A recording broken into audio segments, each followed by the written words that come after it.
मेरा सोने वाला है, सवेरा ढूंढने वाले, सवेरा होने वाला है, सवेरा होने वाला है।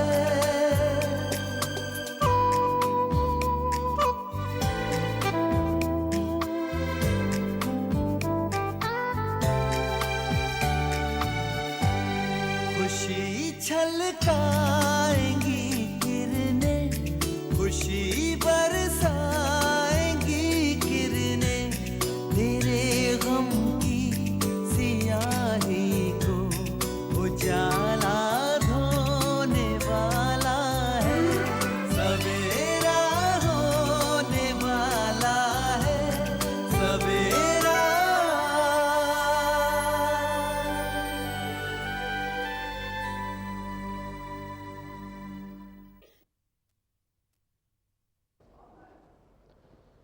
अम्मी की केस फाइल सर। हाँ शर्मा, शुक्रिया।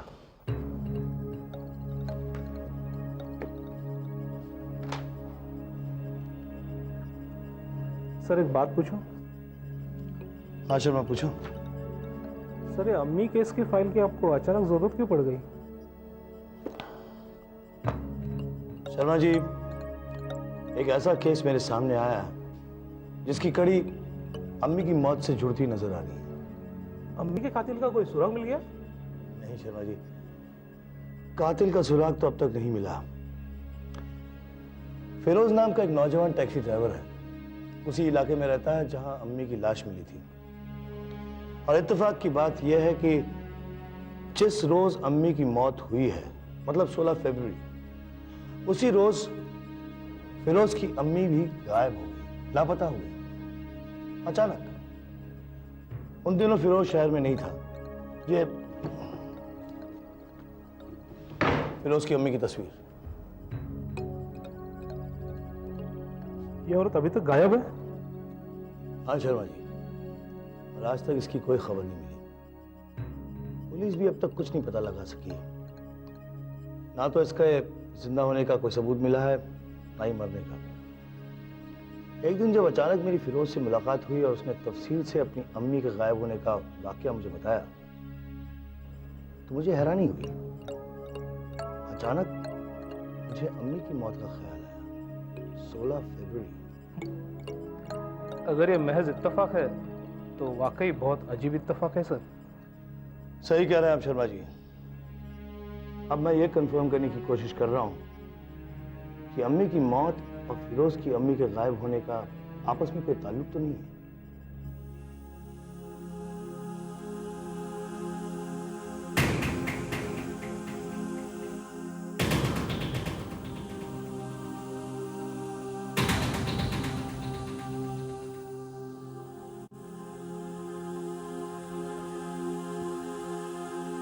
शगुफ्ता, आजा बेटी, खाना खा ले।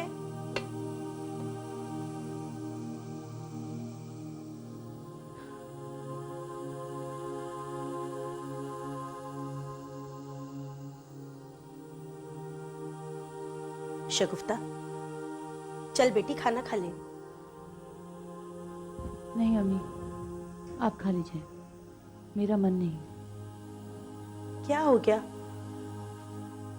ऐसे अचानक उठकर अंदर क्यों चली आई? तबीयत तो ठीक है ना?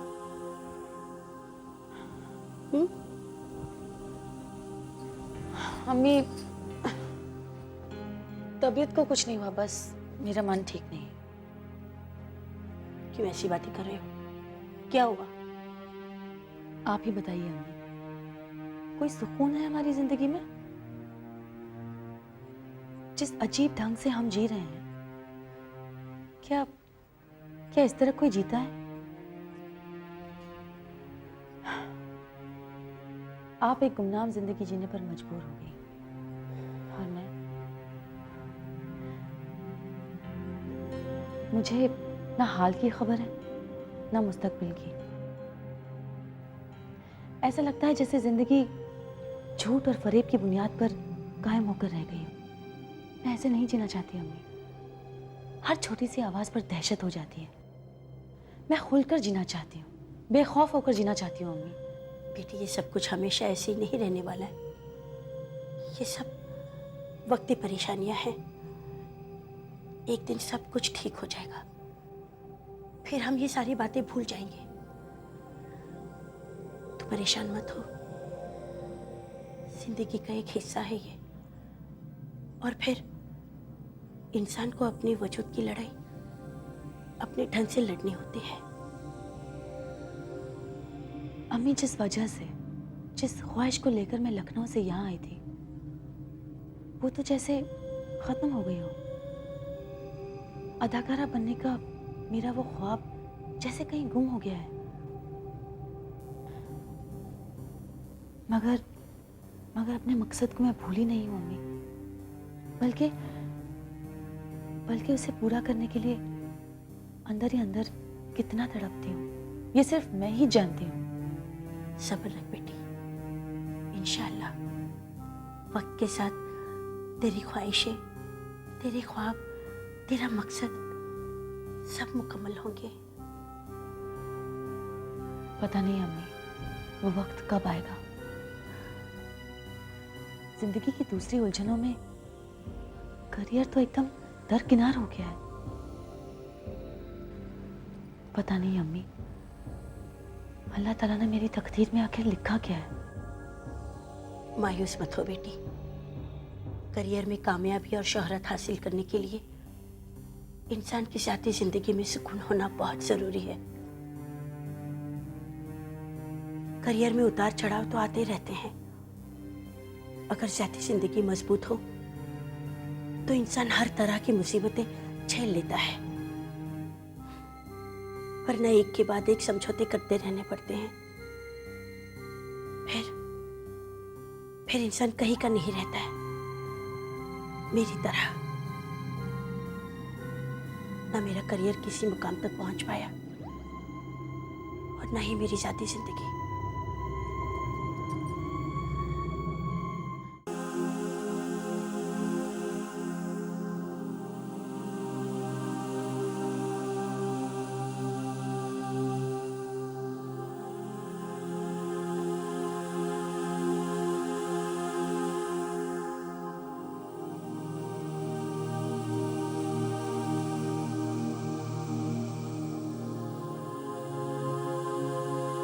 शगुफ्ता से निजात हासिल करने का अब एक ही रास्ता है। अगर मैं जानबूझकर उसका मुकदमा हार जाऊं तो उसे कत्ल के जुर्म में कम से कम उम्र कैद की सजा हो जाएगी और मैं उससे आजाद हो जाऊंगा। मेरी तमाम मुश्किलात दूर हो जाएंगी, सब कुछ दोबारा से नॉर्मल हो जाएगा।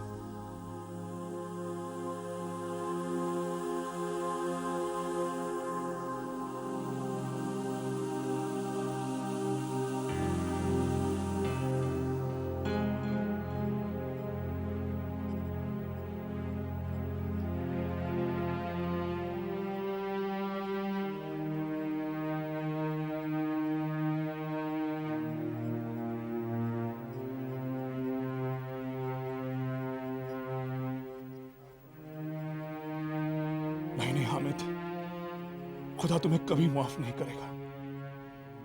शगुफ्ता के पेट में तुम्हारा बच्चा है। शगुफ्ता को सजा दिलवाने का मतलब होगा उस बच्चे की जिंदगी खराब करना, अपने सुकून की खातिर। नहीं, ये मुमकिन नहीं है, ये गुनाह अजीम है।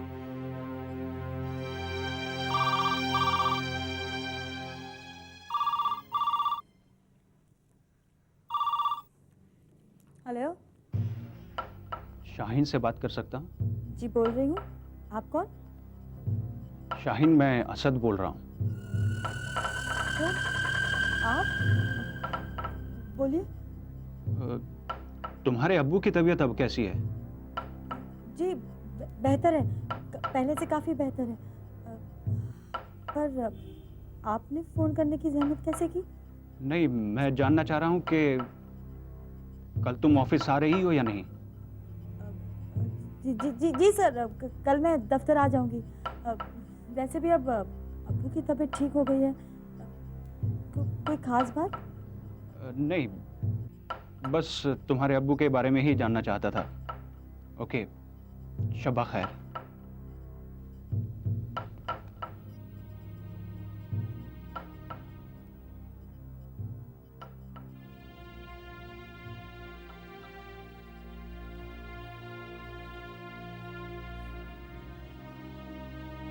किसका फोन था बेटी?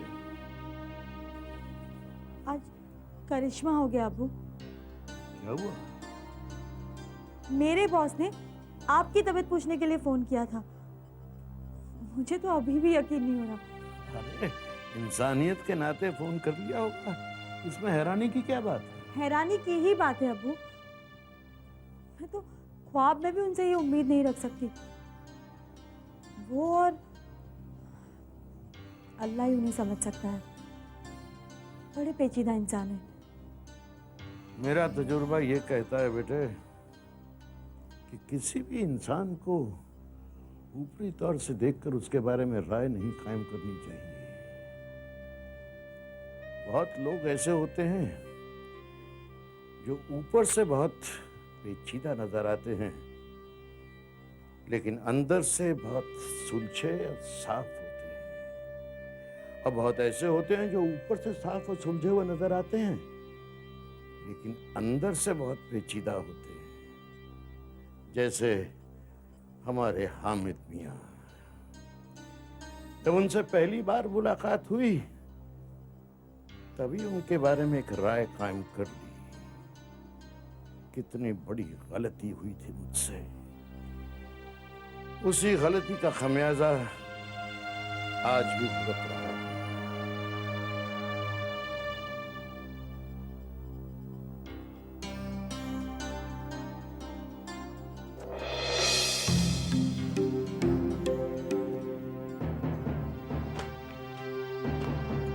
इन चीजों की बिना पर किसी नतीजे पर पहुंच सकते हैं आप? रुखसाना जी, इन चीजों के बिना पर सिर्फ इतना यकीन से कहा जा सकता है कि आपके शौहर किसी औरत से मोहब्बत करते थे, मगर वो औरत कौन थी या उससे पैदा हुई बेटी कौन है, ये कहना मुश्किल है। इंस्पेक्टर साहब, शगुफ्ता के बारे में मैं ये तय नहीं कर पा रही हूँ कि वो अफजल की नाजायज बेटी है या नहीं। क्या आप इस सिलसिले में मालूमात कर सकते हैं? रुखसाना जी, मुझे थोड़ा सा वक्त और दीजिए। मैं कोई और जरूरी काम में मसरूफ हूँ। हाँ, फुर्सत मिलते ही मैं इस मामले में हर मुमकिन मदद करूंगा आपकी। ये तस्वीरें, खतों और डायरी के जरिए मेरी तफ्तीश में अच्छी खासी मदद मिल सकती है मुझे। तब तक आप इन्हें अपने पास हिफाजत से रखें। मैं आपसे एक और मशवरा करना चाहती हूँ इंस्पेक्टर साहब। फरमाइए।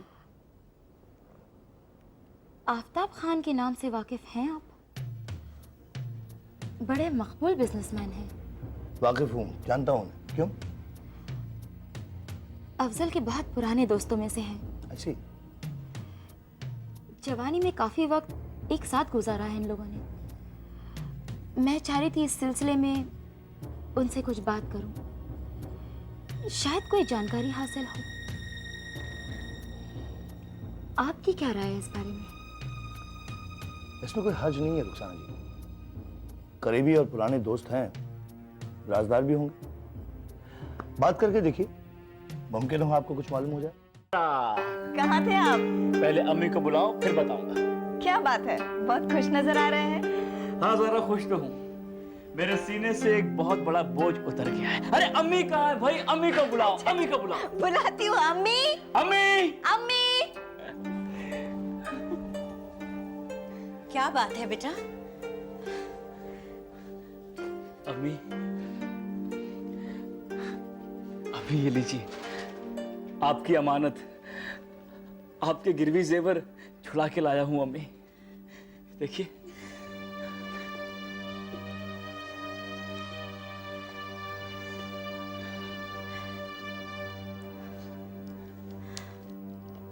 मैं जानती हूँ बेटा, जिस दिन से ये जेवर गिरवी थे तो कितना परेशान था। तेरे दिल को सुकून नहीं था। ये जेवर वापस आ गए हैं, इस बात की मुझे इतनी खुशी नहीं है जितने की इस बात की है कि तू अब सुकून की नींद सो सकेगा। अम्मी, मुझे मुकम्मल सुकून तब मिलेगा जब मेरी बहन का निकाह हो जाएगा। ठीक कह रहा है तू। सारा रुखसत होकर अपने ससुराल चली जाएगी और आरज़ू इस घर में आ जाएगी, तो मैं भी अपनी जिम्मेवारी से फारिग हो जाऊंगी। तो आप कल जाइए रजिया खाला के घर और उनसे निकाह की तारीख तय कर लीजिए, ताकि हम भी तैयारियां शुरू करें।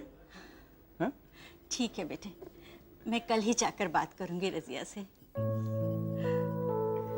Any correction sir? नो। मैं जा सकती हूँ? बैठो जरा।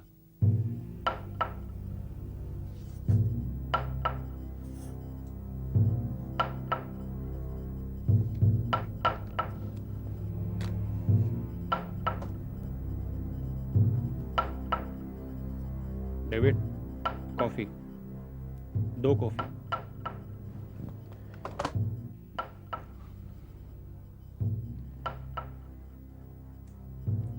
तुमने कभी बताया नहीं इतने दिनों में हामिद शाह से तुम्हारे रिश्ते के बारे में। तुम्हारी सगी बहन के शौहर हैं हामिद शाह? जी। कितनी मर्तबा उनका जिक्र हुआ, लेकिन तुमने बताया नहीं। बताकर सिवाय शर्मिंदगी के और क्या हासिल होता? शर्मिंदगी? तुम्हें किस बात की शर्मिंदगी है? शर्मिंदा तो हामिद शाह को होना चाहिए। पता नहीं उन्हें क्या हो गया है। वो पहले ऐसे नहीं थे। मेरी आपा उनके साथ बहुत खुश थी। हम लोगों को बहुत फक्र था उन पर। अचानक सब कुछ बदल गया। तुम्हारी आपा जानती है अपने शौहर के शगुफ्ता के साथ ताल्लुकात के बारे में? जी हाँ। लॉ की तालीम हासिल करते हुए या कर लेने के बाद क्या आपके मन में कभी ख्याल नहीं आया हामिद शाह को असिस्ट करने का? वो मुझसे ज्यादा तजुर्बेकार और मकबूल लायर हैं। इरादा तो यही था हमेशा से। यूं कह लीजिए कि जिंदगी की सबसे बड़ी ख्वाहिश थी, मगर तो उन्होंने तुम्हें अपने साथ रखने से इनकार कर दिया। Come in. Sir, coffee.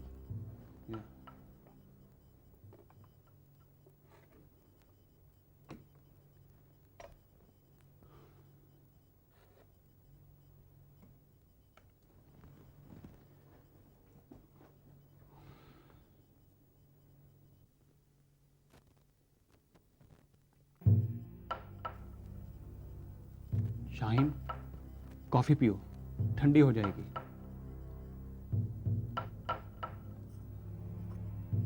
अक्सर मौसम की तरह बदल जाते हैं रिश्ते। इंसानी फितरत में भी गिरगिट की तरह रंग बदलने की आदत होती है। बहुत तकलीफ होती है जब कोई इस तरह अपना बदल जाता है। कौन कौन है आपके घर में? बस अब्बू है। शाहीन, तुम्हारी आपा को अपने शौहर की बेवफाई का दर्द सीने में लेकर जीना होगा, लेकिन मैं यकीन दिलाता हूं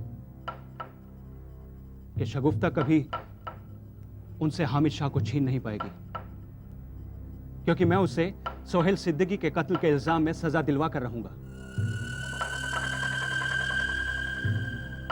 अबू प्लीज, आप अपनी सेहत का ख्याल रखिएगा। हाँ बेटे, मैं बिल्कुल ठीक ठाक हूँ, तू मेरी फिक्र मत कर। दवाइयाँ वक्त पर ले रहे हैं ना आप? मेरी अपनी सेहत का ख्याल पूरा पूरा रख रहा हूँ। तेरी छोटी बहन है ना, ये भी मेरा बहुत ख्याल रख रही है। बस बेटे, तेरी फिक्र में दिन रात दिमाग उलझा रहता है। मैंने तो अब सब कुछ तकदीर और खुदा पर छोड़ दिया है। बस बेटे, सिर्फ उसी का सहारा है। मैं तो दिन रात तेरी खुशियों के लिए अल्लाह ताला से दुआएं मांगता रहता हूँ। मैं फोन रखती हूँ अबू। अच्छा बेटे, खुदा हाफिज। खुदा हाफिज बेटे, खुदा हाफिज।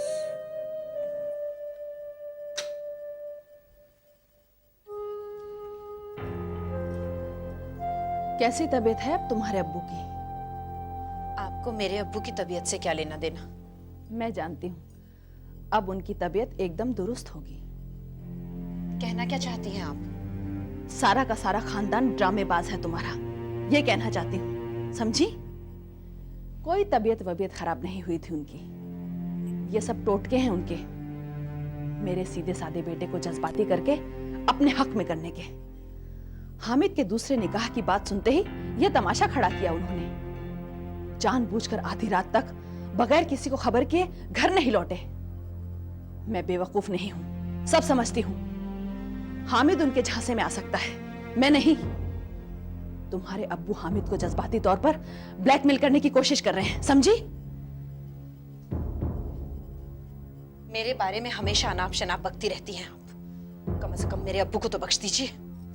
खुदा के लिए मैं तुमसे इल्तिजा करती हूँ कि तुम और तुम्हारे अब्बू मुझे और मेरे बेटे को बख्श दो।